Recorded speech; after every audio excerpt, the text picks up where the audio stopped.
मंदिरात गेल्यानंतर त्या देवाजवळ आपण जेव्हा नमस्कार करतो, त्याचं जेव्हा नाम घेतो त्यावेळी जी मनाला शांती लागते ती वेगळी. आणि एखाद्या शेतामध्ये जाऊन आपण बसलो त्या जागेची महती वेगळी. कारण स्थानपरत्वे महत्व आहे. त्याचं एक उदाहरण सांगतो. एका मुलाने आपल्या गावामध्ये आईची हत्या केली आणि तुरुंगामध्ये तो मुलगा तुरुंगामध्ये गेला. आता तो 2 महिने त्या तुरुंगामध्ये राहिला आणि 2 महिन्यानंतर त्याची सुटका झाली आणि तो दुसऱ्या तुरुंगामध्ये गेला. नंतर एक मुलगा गावामध्ये भानगड झाली आणि तो भानगड झाल्यानंतर त्या तुरुंगामध्ये त्याला टाकलं. आता ज्या मुलाची भानगड झाली दुसरा जो मुलगा होता त्याचं आईवर अतिशय प्रेम होतं. परंतु आधी त्या रूम मध्ये जो आईचा खून केलेला मुलगा राहिला होता, त्याच्यामुळे रात्री या दुसऱ्या मुलाला सुद्धा रात्री स्वप्नात त्याची आई विषयी वाईट भावना यायची की माझ्या आईला जाऊन मारा. मग असं काय होते तेव्हा जेलरला विचारलं, तेव्हा जेलरने सांगितलं की 2 महिन्याआधी एका मुलाची सुटका झालेली आहे, त्यानं त्याच्या आईचा खून केला होता. मला या छोट्याशा बोधकथेतून एकच सांगायचं आहे की स्थानपरत्वे महत्व, ते ज्या स्थानावर जाऊ आपण ते स्थान त्या पद्धतीचं असते. वंदनीय महाराज म्हणतात की आपण मंदिरात जावे, नाकं दाबावे त्यापेक्षा रस्त्यावरचे काटे उचलावे. आता सध्या आपल्या गावाकडचे सगळे लोक प्रयागला जात आहेत. प्रयागला जात आहे, पण काशी प्रयागासी दंडन मुंडन ऐसा नोही मार्ग माझ्या पंढरीचा, सोप्या एका अभंगामध्ये वंदनीय राष्ट्रसंतांनी सांगितलं. प्रयागला भरपूर लोक जात आहे. तुकाराम महाराज म्हणतात अंगा लावून या राखो डोळे झाकून करती पाप. तिथे गेल्यानंतर तुमचं पाप मिटणार नाही. अनेक लहान मोठे ज्यांना समजत नाही ते लोक सुद्धा तिथे गेले. परवाच्या दिवशी एक व्हिडिओ व्हायरल झाला. एक साधू लहानपणी त्यांनी दीक्षा घेतली होती, परंतु आज तो 48 वर्षाचा होता. ज्या ठिकाणी स्त्रिया कपडे बदलवतात त्या ठिकाणी तो अर्धा तास मोबाईल घेऊन महिलेचे चित्र विचित्र फोटो काढत होता. योगी भोगी बने तो क्या है? मला काय सांगायचं आहे, आजची जी तरुण पिढी आहे या तरुण पिढीला वंदनीय राष्ट्रसंतांनी सांगितलं की आओ सभी मिलेंगे कापे समुदाय प्रार्थना में शिस्त का बड़ा रंगीला मैं यह मंदिर हमारा. इथं काय काय बसणे उठणे बोलणे चालणे सुविचार या सगळ्या गोष्टी प्रार्थनेतून मिळते. आणि म्हणून प्रार्थना ही जीवनासाठी महत्वाची आहे. प्रार्थना जेव्हा आपण करतो ती ईश्वरापर्यंत आपला संदेश पोहोचावा आणि नंतर तो ईश्वर आपल्याला काहीतरी चांगलं कर्तव्य करण्याची आपल्याला वृत्ती देऊ. असा विद्यार्थी असा माणूस तयार झाला पाहिजे. हे दाभाडाचे गाव आहे की नाही, या गावामध्ये महादेव बाबा हे संत, आणि म्हणून तुमच्यामधून संत निर्माण झाले पाहिजे. संत जरी निर्माण झाले नाही तर एक चांगला माणूस निर्माण झाला पाहिजे. हीच आपल्या गावाची खरी सामुदायिक प्रार्थना होईल असं महाराज म्हणतात. महाराजांची खंत होती की गावागावातला तरुण या कोवळ्या कळ्या माझे लपले रवींद्र शिवाजी विकसता प्रगतीतलं समाज शेकडो महापुरुष. या तुमच्यामध्ये बसलेल्या विद्यार्थ्यांमध्ये या छोट्या माय बहिणीमध्ये आदर्श पुरुष आहे. या ठिकाणी महिला उन्नती अध्यायामध्ये महाराजांनी सांगितलं विद्या गुढी थोडं आदर्श मातेचे उपकार गर्भापासून संस्कार बालकावरी जिच्या हाती पाळण्याची दोरी तीच जगाते उतरती म्हणून शेकडो गुणी गाई मातेची थोडी. आजची मुलगी सुशिक्षित आहे, शिक्षण आहे. आजचा मुलगा सुशिक्षित आहे, शिक्षण आहे, पण त्याला संस्कार नाही. संस्कारहीन विद्यार्थी बनत आहे. यासाठी आज संस्कार झाला पाहिजे. त्यासाठी घरचा जो मनुष्य आहे 65 वर्षाचा 70 वर्षाचा 50 वर्षाचा आई आहे 50 वर्षाची, हिच्या हातामध्येच खरी संस्काराची तिजोरी आहे. बाप म्हणून पोराला हे 20 रुपये घे आणि जा खर्रा. तो जर पानटपरीवर जाता जाता 2 दाणे खात असेल, 4 दिवसांनी 4 दाणे खातो, 8 दिवसांनी अर्धा खर्रा खातो, 9 महिन्याभराने पूर्ण खर्रा खातो. कोण संस्कार देऊन राहिलं? बाप एक वेळा त्या पोराला सांगतो माझी दारूची बॉटली घेऊन ये. जाता जाता तो त्याचा वास घेऊन पाहतो. वास घेता घेता 15 दिवसात त्याच्या डोक्यात तो वास भिनतो आणि मग 15व्या दिवशी तो झाकण उघडून अर्ध टोकर घेऊन पाहतो. असं करता करता 2 महिन्यांनी पूर्ण बॉटल घेतो. संस्कार कोण देत आहे? मित्र हो, आज जर तुम्ही जागे झाले नाही तर येणाऱ्या पिढी मोठी कठीण अवस्था येणार. घरामध्ये भगतसिंग निर्माण व्हायला पाहिजे. स्वामी विवेकानंद निर्माण झाला पाहिजे. पण कोणाच्या घरी? बाजूच्या घरी. माझ्या घरी नको. अरे वर्धेची एक गोष्ट आहे, बापानं मोबाईल घेऊन दिला नाही म्हणून बापाला बाथरूम मध्ये नेऊन चाकू खुपसून मारून टाकलं. आई बाजाराला गेली होती, बाजारात आल्यानंतर अहो कुठे आहे तुम्ही, कुठे आहे तुम्ही आवाज करत होते. बाबा काही आवाज देत होते. मुलांनी सांगितलं आई ते बाहेर गेले आहे. थोड्या वेळाने एक चादर आईच्या अंगावर टाकली. आईलाही बाथरूम मध्ये नेलं. तिचे पोटात 2 चाकू खुपसले. कशासाठी? मोबाईलसाठी. ही तरुण पिढी अशी घडत आहे, ही घडू नये. आजचे साधं बालक उद्याचे तरुण कार्यकर्ते होतील. गावाचा देशाचा कामं फिरतील उत्तम गुणांनी. वंदनीय राष्ट्रसंत तुकडोजी महाराज ग्रामगीतेमध्ये म्हणतात. आणि म्हणून ग्रामगीतेचा अभ्यास करणं हे आपल्या सर्वांचं कर्तव्य आहे. तुमच्या इथे बसलेली बरीचशी मुलं आहे जी संस्कार शिबिरामध्ये येते. संस्कार शिबिरामध्ये आलेला मुलगा हा सृजनशील, संस्कार संपन्न, आई वडिलांची सेवा करणारा निघतो. वडिला समारणारे ते कंस पाहिले मी, काशी संदेदारा श्रावणाच नाही. घराघरात माय बापाला लाथा मारून बाहेर काढणारी अवलाद निर्माण होऊन राहिली. वृद्धाश्रमात नेऊन टाकणारी अवलाद निर्माण होऊन राहिली. अशा अवलादांना माझा प्रश्न आहे. या सामुदायिक प्रार्थनेतून तुम्ही मोठे झाल्यानंतर तुमची सुद्धा अवलाद याच्यापेक्षा बेकार तुमची अवस्था करेल. म्हणून सावध हो गड्या, असा संदेश वंदनीय राष्ट्रसंतांनी दिलाय. आता जर तू सावध झाला नाही, तुझ्या आई वडिलांची तू सेवा केली नाही, तर तुझं जीवनामध्ये काहीच होणार नाही. तुम्हाला श्रावणाची गोष्ट माहिती आहे. साधा श्रावणाच्या आई वडिलांनी शाप दिला. दशरथाजवळ एवढं मोठं वैभव होतं, परंतु एवढ्या राण्या होत्या, काहीच नाही. शेवटी पुत्र विराने राम गेल्यानंतर दशरथाने देहत्याग केला. एवढी मोठी आपण रामायण महाभारत भागवत कथा ठेवतो, परंतु ती फक्त वाचण्यापुरती, ती फक्त पूर्ण हरिपाठ सप्त्यापुरती. आपल्या जीवनामध्ये जर ती उतरवली तर आपल्या जीवनाचा सप्ताह नाव राहणार नाही त्याला. हरिनाम, अखंड हरिनाम. आणि हे अखंड हरिनाम जो घेतो तो जीवनामध्ये तरतो, दुसरा कोणीही करत नाही. छन्नी हातोड्याचा घाव तरी दगडाचा देव, खाई दैवाचे तळाखी त्याचे माणूसे नाव. एवढं सुंदर जीवन आपल्याला दिलेलं आहे. नाथ महाराजांचं भारूड सगळ्यांना माहित आहे, परंतु एक सनद आहे.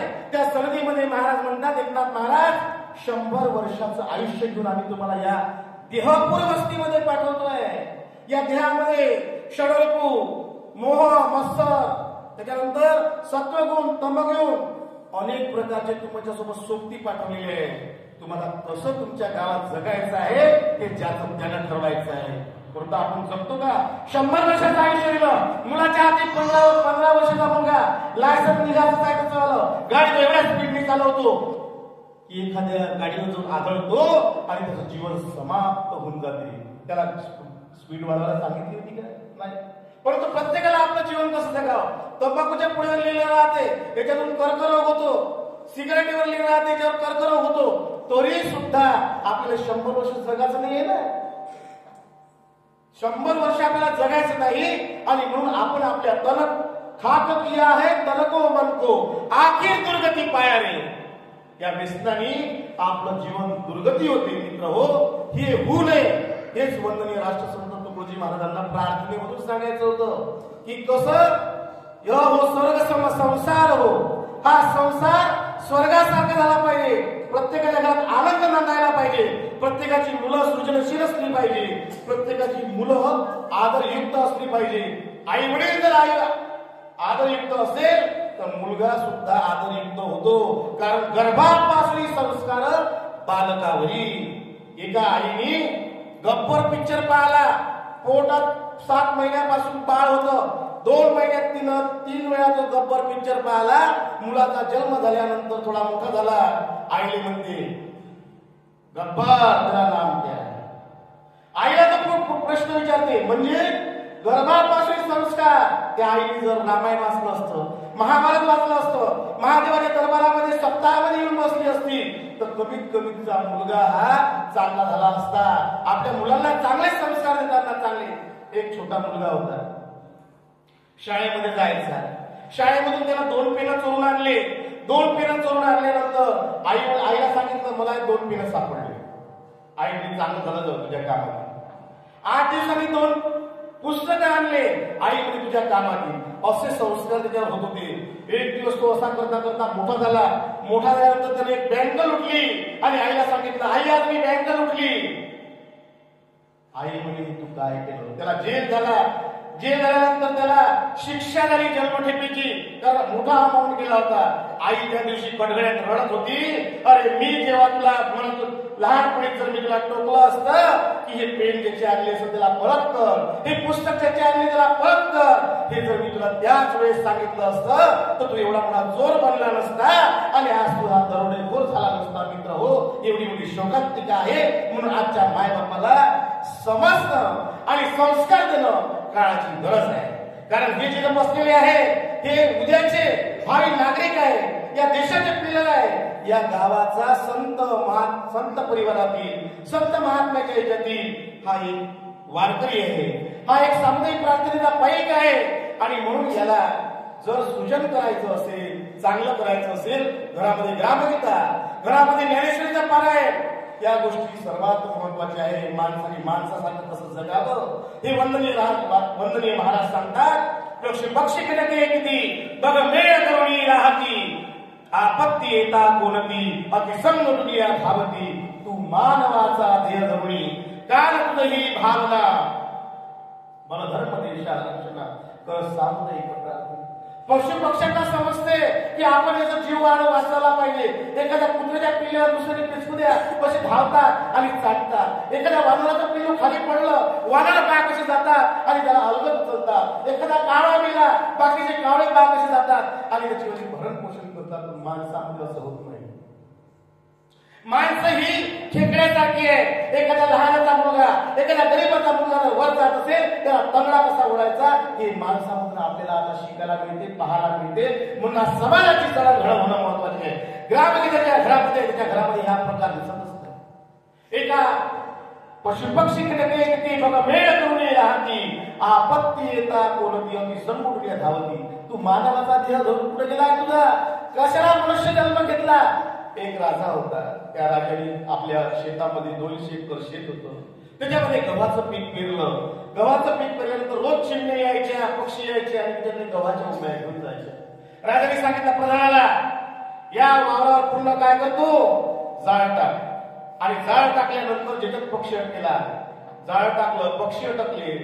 प्रधानाने जाळ राजाजवळ आणलं. राजाने धाडकन तलवार काढली, हातात त्या जाळ्यात अटकलेला पक्षी घेतला आणि त्याला मारासाठी निघाला. तेव्हा तो पक्षी बोलला, अरे राजा मला मारू नको, मी तुझ्या शेतामधली मुंबई देतो ना, मी एकट्यासाठी खात नाही.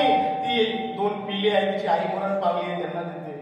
एक चिमणा आहे, माथा झाला आहे, पंखामध्ये पडले, त्याला देते. एक चिमणी आहे, तिची वाली चोच अर्धी तुटलेली आहे, तिला देते. आणि उरलेला एखादा दाना मी खाते. हे पाहून, हे वचन ऐकून त्या राजाचं हृदय घडीवरून आलं. अरे मी मनुष्य असून माझ्यामध्ये ही भावना नाही, पण या पक्षामध्ये ही भावना आहे.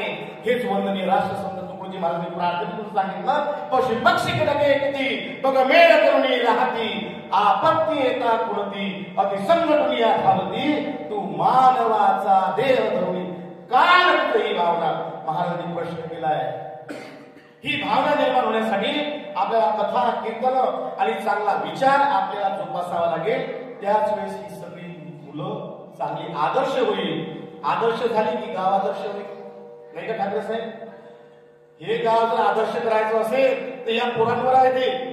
मी प्रार्थनेच्या भाषणामधून का वारंवार ते सांगतो. आता आमचे भेंडेदादा या ठिकाणी बसलेले आहेत, 70-75 वयाचं असेल, परंतु उद्या जर इथे नवीन कार्यकर्ता निर्माण व्हायला पाहिजे. हा नवीन कार्यकर्ता जर पुढे निर्माण होत असेल तर हा प्रार्थनेमधून निर्माण होतो. नवीन कार्यकर्ता कुठून निर्माण होत असेल, भागवत सप्त्यामधून निर्माण होतो.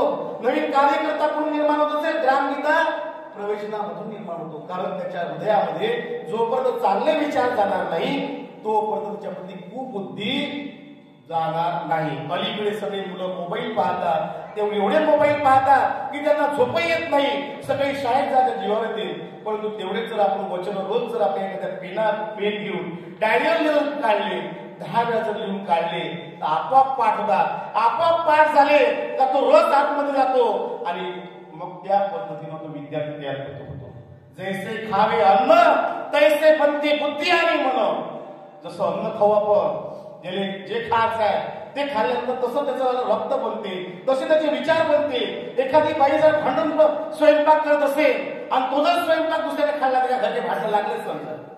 पण एखादी बाई रामायण, एखादी बाई विष्णू सहस्रनाम, एखादी बाई एखादं तुकडोजी महाराजांचं भजन करताना जर ते स्वयंपाक करत असेल तर त्या स्वयंपाकामध्ये तो गुण, तो सत्व गुण त्या भजनामध्ये येतो आणि तो जर पोटामध्ये गेलो तर तिच्या मनामध्ये सुद्धा त्याच पद्धतीचे विचार येते आणि त्या पद्धतीचे विचार आले की तो चांगला होतो. वंदनीय महाराज म्हणतात या माणसाला सुधारण्यासाठी आम्ही 2 शस्त्र दिलेले आहेत. एक आहे ध्यान आणि दुसरी आहे प्रार्थना. ही संजीवनी मोठी आहे जीवनाची आणि याच्यापेक्षा जर तुम्हाला मोठा पहाड दिलाय ती म्हणजे ग्रामगीता. त्या ग्रामगीतेमध्ये जन्मापासून अंतापर्यंत आणि त्याच्याही विश्वाच्याही पलीकडचं सर्व त्या महाराजांनी केव्हा लिहिलं असेल. महाराजांना बसायला वेळ नव्हता, महाराजांना प्रवास होता. एवढ्या प्रवासामध्ये एवढी मोठी ग्रामगीता लिहिली, ग्रामगीतासारखा ग्रंथ लिहिला आणि तुम्ही तुमच्या आमच्या उद्धारासाठी. बाबा कशाला काशी जातो रे बाबा, कशाला पंढरी जातो, तिकडे जाण्यापेक्षा आपल्या गावालाच चांगलं तीर्थक्षेत्र बनवा, आपल्या गावाची सेवा करा. तुझं गावच नाही का तीर्थ, कशाला रिकामा फिरतो. या उक्तीप्रमाणे वंदनीय महाराजांचं एक शेवटचं एक कथा सांगतो. महाराज ज्यावेळेस कॅन्सर झालेला होता आणि बॉम्बे हॉस्पिटलला भरती होते आणि काही दिवसानंतर ते गुरुकुंजामध्ये आले. त्या गावामध्ये गोंगा नावाची बाई होती. तिने महाराजांसाठी नवस केला होता. महाराजांचा कॅन्सर जर चांगला झाला तर मी 5 तोळे जेवढं हे येते दूध तेवढ्या तोळ्याचे मी दिवे लागले. मग महाराजांनी बाई नमस्काराला गेली. महाराजांची तब्येत चांगली होऊन आली. महाराज मी तुमच्यासाठी नवस केला आणि 5 तोळे तुपाचे मी लावणार असं सांगितलं होतं. तेव्हा महाराज म्हणते अगं पंडिता, अगं पोगाबाई, ये दिवे तू लावून उजड करशील आणि तेवढ्यापुरते ते विजून जातील. पण तेच जर तू गरीब वस्तीत जर वाटलं तर गरीबांच्या पोटाला लागेल आणि पोटाला जर लागले त्याच्या तब्येती सुधरत. किती मोठा दृष्टिकोन वंदनीय महाराजांचा होता. आपल्याला या अंधश्रद्धेतून बाहेर काढण्यासाठी महाराजांनी किती मोठा प्रयत्न केला. हा प्रयत्न करणे, सुलक्षण नागरिक तयार होणे म्हणजेच खरी सामुदायिक प्रार्थना आहे असं मला वाटतं. मला या ठिकाणी दाभाडा गावामध्ये बोलावलं कारण ही संतांची भूमी आहे, योगी परमहंसांची भूमी आहे आणि या भूमीमध्ये असणारा प्रत्येक नागरिक हा सृजनशीलच आहे. परंतु व्यक्तिभेद आहे. दोघं भाऊ जर असत तर दोघही भाऊ सारखेच निघत असं होत नाही. एका झाडावर सदा फुलीच्या रोज फुलं येते, सगळे फुलं सारखेच असत असं नाही. एका आईला जुळे मुलं होतात, दोघांचे विचार सारखे असेल असं नाही. जसा व्यक्तिभेद आहे आणि या व्यक्तिभेदामुळे वेगवेगळे मनुष्य निर्माण होते आणि म्हणून या काळामध्ये सामायिक प्रार्थना करायची असेल तर मुलांना चांगले विचार, चांगले संस्कार देणं अत्यंत गरजेचं आहे. मला या ठिकाणी महादेव बाबा संस्थान दाभाडा ग्रामवासियांनी आणि संस्थानाच्या वतीने मला या ठिकाणी बोलावलं, आपल्यापर्यंत 2 शब्द पोहोचवण्याची संधी दिली. त्याबद्दल मी आयोजक कमिटीचे सर्वांचे आभार मानतो. संत महात्म्यांच्या दरबारामध्ये पुन्हा माझी वेळा हजेरी लावल्यामुळे त्यामुळे मी त्यांचे सुद्धा आभार मानतो. वंदनीय राष्ट्रसंतांची पुण्यतिथी आणि महादेव बाबांची जयंत्या पुण्यतिथ्या कोणाच्या होते हे तुम्हाला सगळ्यांना माहित आहे. आपल्या 13वी पर्यंत असते, 13वी झाली का कोणी विचारतही नाही. जिवंतपणे मायबापाची सेवा करा. जो जिवंतपणे मायबापाची सेवा करतो, साधू संतांची सेवा करतो त्याला अमरपुरीची लोका, तो अमर होतो, असाच अमर होतो. एवढे बोलतो आणि या ठिकाणी थांबतो.